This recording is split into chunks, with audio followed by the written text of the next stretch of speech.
Hi students, welcome back to @Valley Math channel. Today in this video, I am going to explain the section 3 very important problems who are going to appear the board examination in 10th.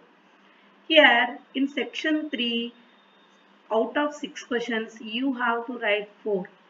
Each carries 6 marks.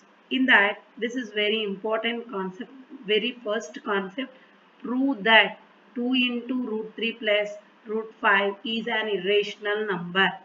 Here, they may change the numbers. Instead of this, they may change root 3 plus root 5 or root 3 minus root 5, root 2 minus root 7, anything.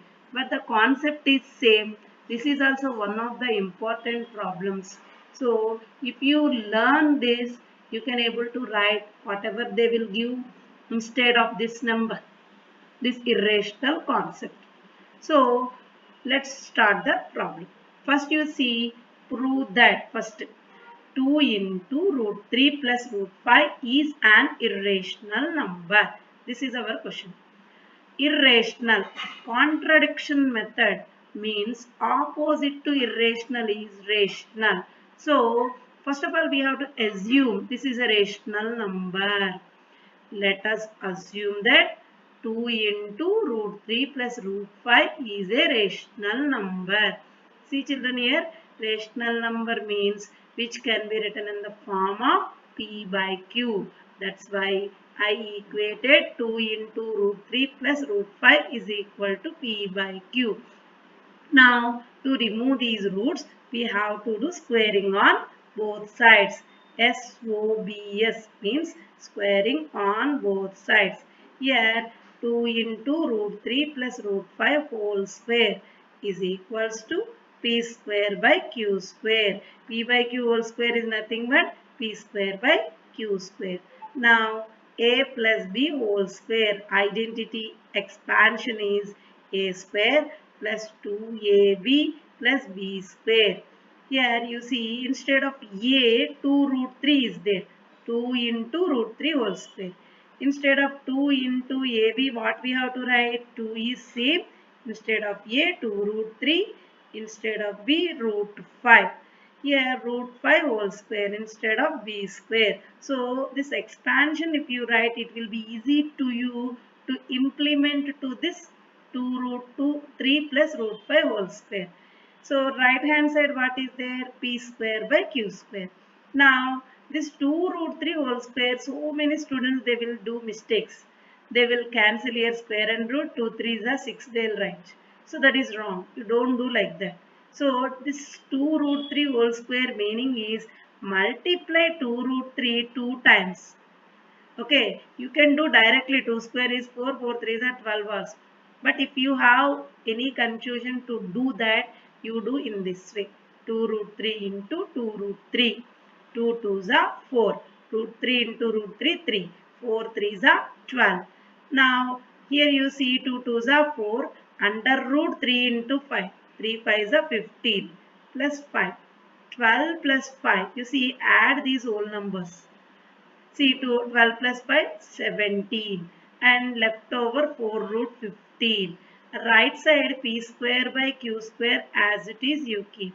Now transpose the 17 to right side. So plus 17 becomes minus 17. Now here one is P by Q form, one is a whole number form. So you do the LCM for these two. Q square and 1 LCM is Q square. This q square divides q square one time. 1 into p square minus 1 divides q square times.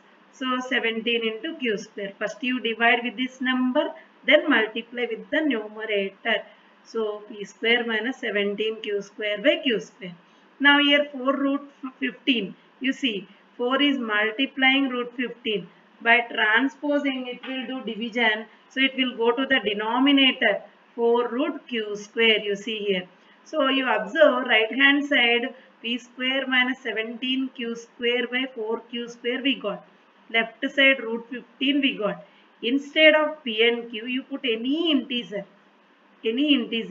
After simplification you will get a rational number. But left side irrational is there. Right side rational, left side irrational. How they are equal? So this is contradiction. Why it has arisen? Due to our assumption is wrong. What is our assumption? We assumed 2 root 3 plus root 5 is a rational number is wrong. So what is the correct thing? It is an irrational number. Hence proved. So in this way we can prove this one. See, if you have any doubt, ask. The horizontal line is called x-axis and the vertical line is called y-axis. You see here I drawn y-axis. Okay, on x-axis how to take the values. Here you observe x coordinates are all single digit numbers. Anyhow, x values we took minus 3 to plus 4. So you take 4 values on x-axis. This side also 4, that side also 4. Here if you go this side, the value becomes minus, negative value. Now on y-axis, upwards positive, downwards negative. Here I am taking two tables. Here 2 ones are 2, 2 twos are 4, 2 threes are 6, 2 fours are 8, 2 fives are 10, 2 sixes are 12, till 12 I took. And downwards also you extend it if you want. See here, minus 2, minus 4, minus 6, minus 8, minus 10, minus 12. See here, I took the values like this. Now, what is the first one? First ordered pair. Minus 3 on x-axis, 0 on y-axis. So, where is minus 3? Here it is. So, highlight it like this. Minus 3, 0. Here y coordinate is 0. That's why I plotted on x-axis where minus 3 is there. Okay. Next, minus 2, minus 6. Where is minus 2 here? But where is minus 6 here? You observe children, this point should show at a time these two. Minus 2, minus 6. Minus 2, minus 6. Here write compulsory. What is that? And next, minus 1, minus 10. You see, minus 1 where it is? Here. Minus 1, minus 10. Here. So, plot like this. Next, 0 minus 12. 0 minus 12 means there is no x coordinate. So the point lies on y axis, that you have to learn. 0, your x coordinate is 0. Y coordinate minus 12. So you have to write minus 12 here, not there, here. Minus 12 means here it is. Here. Okay. Here 0 comma minus 12. Not this one, here it is minus 12. 0 minus 12. Next you see 1 minus 12. 1 on x-axis. This is a positive value. That's why go to the positive. So here 1 minus 12. See, this point should show 1 and minus 12. 1 comma minus 12. Next value 2 minus 10. You see, it should show 2 minus 10 means here it is. 2 minus 10. 2 minus 10. 2 comma minus 10. Okay, next 3 minus 6. You see 3 minus 6. This point should show like this. 3 minus 6. 4 minus 4 comma 0. 0 means your x coordinate is there. Y coordinate 0. That's why point should be on x axis only. There is no y axis. There is no point on the y axis. Now you join children. These all you will get one U-shaped curve like this. Joining you see. U-shaped curve. So this is called parabola. What we call this one? Parabola. See this parabola where it touches x-axis. Those are zeros of the polynomial. So here it is touching minus 3, 0, 4, 0. Anyhow in the table also we got those only. So these are the zeros of the polynomial. See children, minus 3, 0, 4, 0. Whenever you are taking minus 3, y value 0. Whenever you are taking 4, y value 0. So these are the zeros of the polynomial. What you have to conclude is from the graph, the parabola touches the U-shaped curve is called parabola. It touches where it touches x-axis, touches the x-axis at two distinct points. What are those? At minus 3 comma 0 and 4 comma 0. Hence these are the zeros of the polynomial. So what are zeros of the polynomial? Minus 3 and 4. Okay. Now for every graph you have to write scale. What is this scale? How did we take the measurements on the x-axis and y-axis are said to be scale. On x-axis how did we take? Here I am writing, you see. On x-axis 1 square centimeter is equals to 1 unit. You see, you will use graph sheet, no? In that square boxes are there. Each square box area is 1 square centimeter. That's why we wrote like that. And on y-axis, how did I take? I took 2 tables. So 1 square centimeter is equals to 2 units. Got it, children? 2 units. So this is the parabola which touches the x-axis. Suppose here it is not extending. You just extend it till here like this.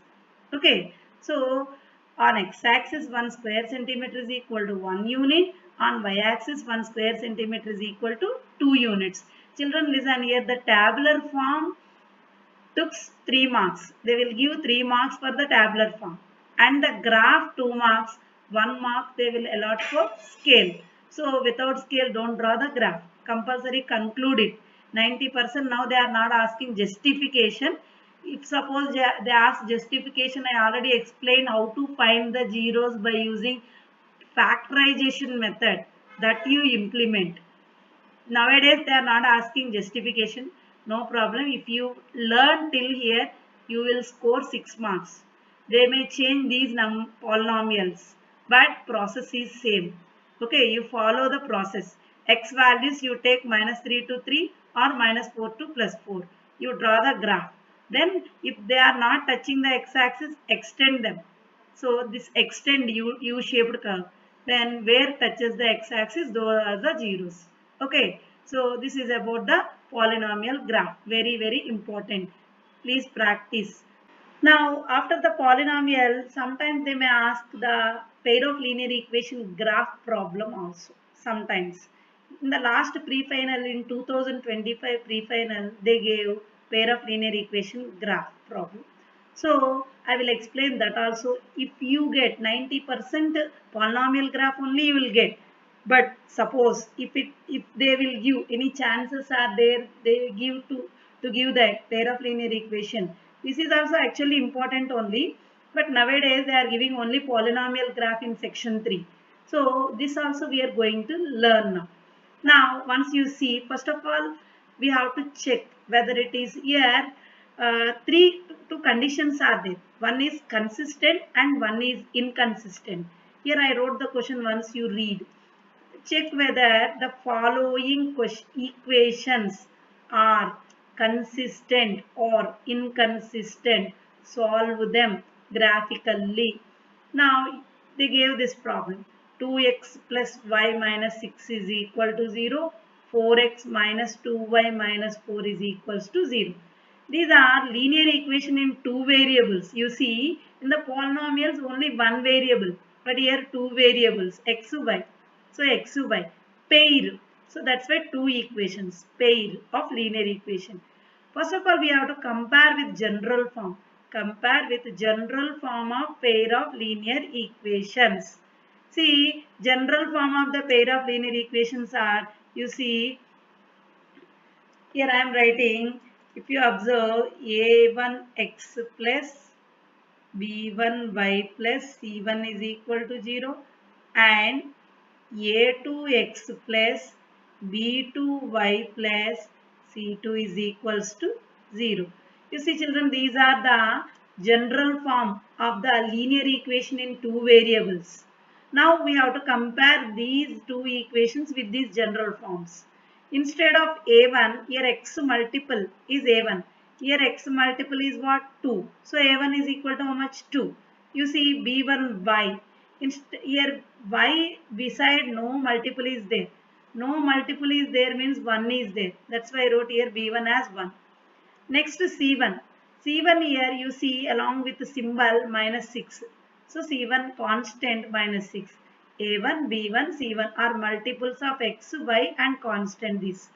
Okay, next one, you see second equation. X multiple is what? A2 here. Here what? 4. So A2 is equals to 4. Next B2. B2 is how much? Y coefficient or multiple, that is minus 2. Along with symbol you have to write minus 2. C2 constant minus 4. So we compared A1, A2, B1, B2, C1, C2. Now we have to take their ratio A1 by A2 and I got 1 by 2 by cancelling with 2. Cancellation is possible means you can do. So 2 divides to 1 time, 2 divides for 2 times. 1 by 2, next B1 by B2, minus 1 by 2, next C1 by C2. Next C1 by C2, how much? 3 by 2. This we got. Now you observe this, are they equal? No, they are not equal. So these three are not equal. So this is, so A1 by A2 is not equal to, B1 by B2 is not equal to, C1 by C2. So this is one condition. If they are not equal all, the graphical representation is like this. See, if you draw graph for these pair of intersecting lines, you will get where they will intersect, there you will get solution, unique solution. So this is consistent. These equations are consistent and graphical representation is intersecting lines. They have only one solution, unique solution. See here, once again I am telling. Here three types are there. If all are equal, A1 by A2 is not equal to B1 by B2 is not equal to C1 by C2, then they have unique solution. Suppose if all are equal, then the graphical representation is, you see, coincident lines. One line falls on other line like this. Completely overlaps. Okay, completely overlaps means uh, uh, if you draw, if you will get one line, based on that you will get one more line. Completely here minus 4.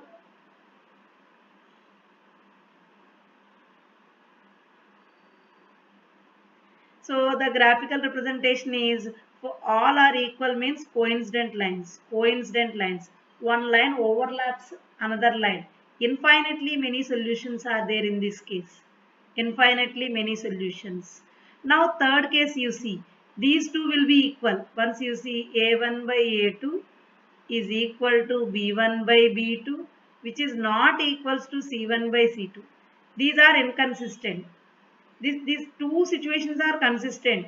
What I said, all are equal also consistent, all are not equal also consistent, but these two are equal and they are not equal with C1 by C2.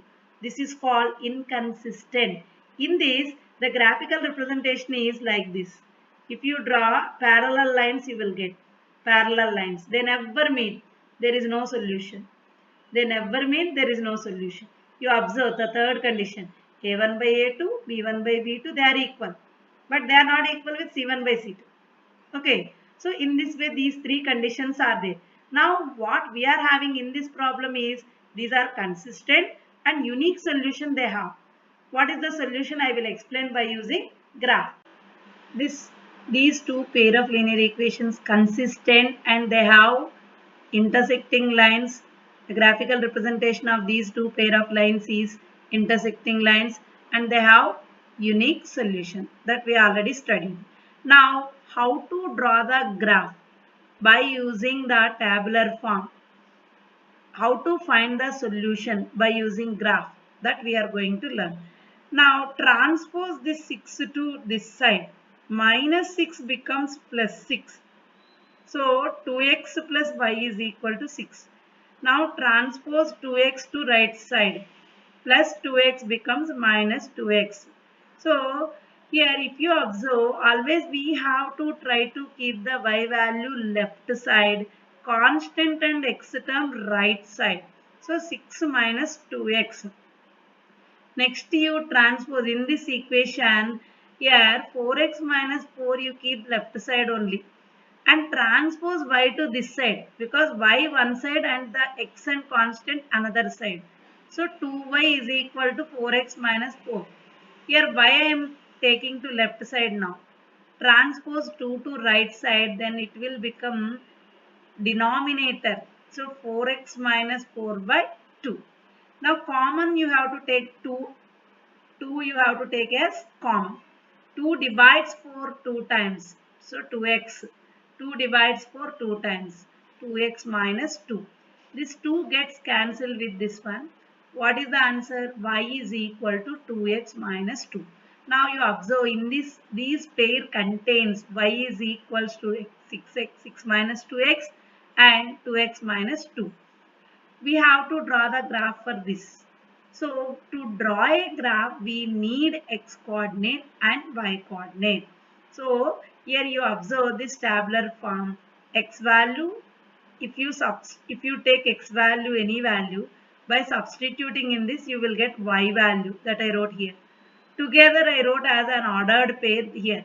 So x comma y. In the same way I did here.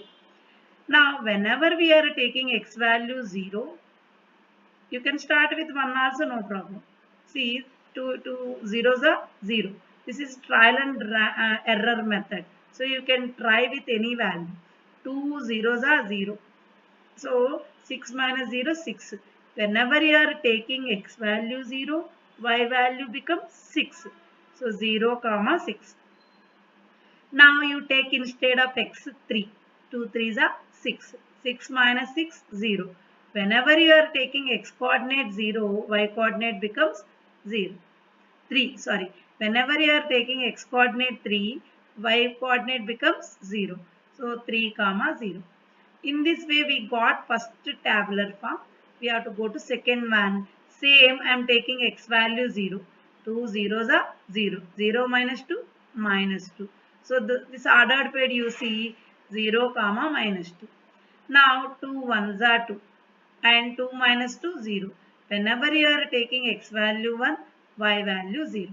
Now we got x coordinates and y coordinates for the two equations. We have to draw the graph now. This horizontal line is called x-axis. You see this is x-axis and vertical line is called y-axis. Here all are one digit numbers. So on x-axis I took till 5. 1, 2, 3, 4, 5. And left side minus 1, minus 2, minus 3, minus 4, minus 5. This already you know. 0 right side plus values. 0 left side minus values. Now upwards on y-axis all positive values. 1, 2, 3, 4, 5, 6. Because our maximum value 6 y coordinate value. That's why I took till 6. Downwards also I took till 6, but here downwards we are having negative values. So minus 1, minus 2, minus 3, minus 4, minus 5, minus 6. Now we have to plot the points. First one 0 comma 6. 0 on x-axis, 6 on y-axis. So 0 comma 6. Highlight this one. Here x coordinate 0, y coordinate is 6. That's why the point lies on y-axis. Next 3 comma 0. 3 x coordinate 3, y coordinate 0. That's why this point lies on x-axis. So whenever y coordinate is 0, the point lies on x-axis. Whenever x coordinate 0, the point lies on y-axis. Join these two. You observe. Join these two. So this equation is y is equal to 6 minus 2x. 6 minus 2x. Now one more equation. We have to go to one more tabular form. 0 comma minus 2. 0 on x-axis. You see 0 comma minus 2 means we should plot on y-axis. So you observe here 0 minus 2. I highlighted this one, you see 0 minus 2 and 1 0. 1 on x-axis, 0 on y-axis. The point lies on x-axis. Join these two, extend it till they meet. They are meeting, the two lines they are meeting at this point, you see. So here I drawn one line which touches the y-axis and which touches the x-axis. So they are meeting at 2 comma 2. Where they will meet, that is the solution. So they have unique solution. No, x value is 2, y value also 2. So what is the solution? 2 comma 2. So hence from the graph, x value 2 and y value 2. This is the solution. So whenever if the lines are intersecting, they have unique solution. Now here you have to represent y is equals to 2x minus 2, and we have to write the scale. I already told you how to write. On x-axis, on x-axis, on x-axis, 1 square centimeter is equal to 1 unit. Here we took 1 unit only, that's why 1 unit. Same on y-axis. On y-axis, 1 square centimeter is equal to 1 unit. And you have to write conclusion. From the graph, the intersecting lines meet at 2 comma 2. So there is a unique solution, that is y 2 comma 2. So x is equal to 2, y is equal to 2. In this way, you have to do the pair of linear equation graph. Whatever equation they will give, you have to try to write left side y and right side x and constant term. You start with 0, 1, 2, 3, any values.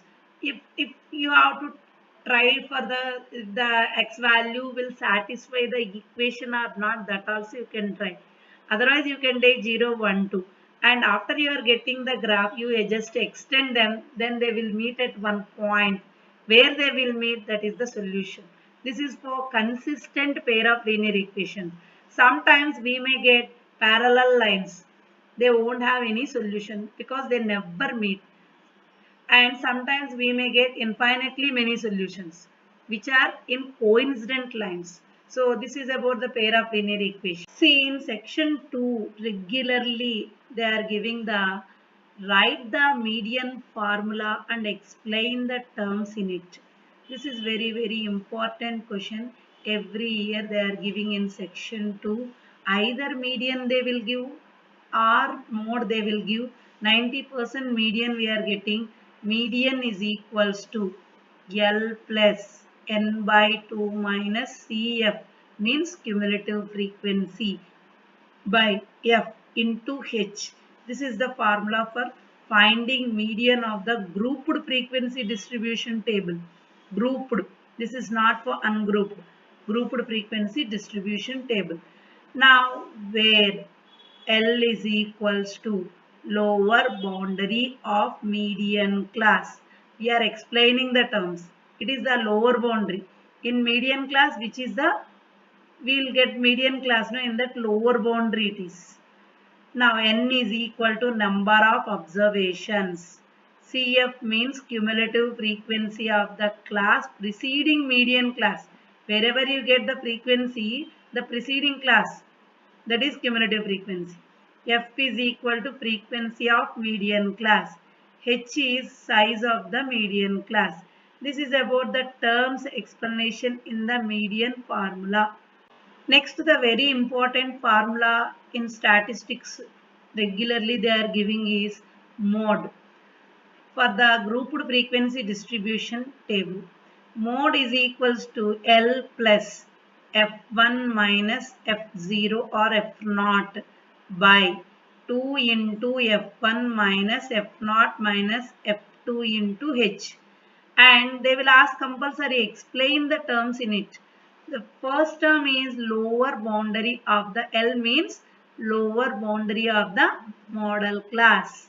L means lower boundary of the model class. H means size of the model class. Class interval means we have to subtract the lower boundary from upper boundary, then you will get size of the model class. Next, F1 is frequency of the model class. Whatever greatest number in the frequencies, that is only the F1. Okay, the preceding one F0. So frequency of the class preceding the model class. And same time F2 is the succeeding to F1.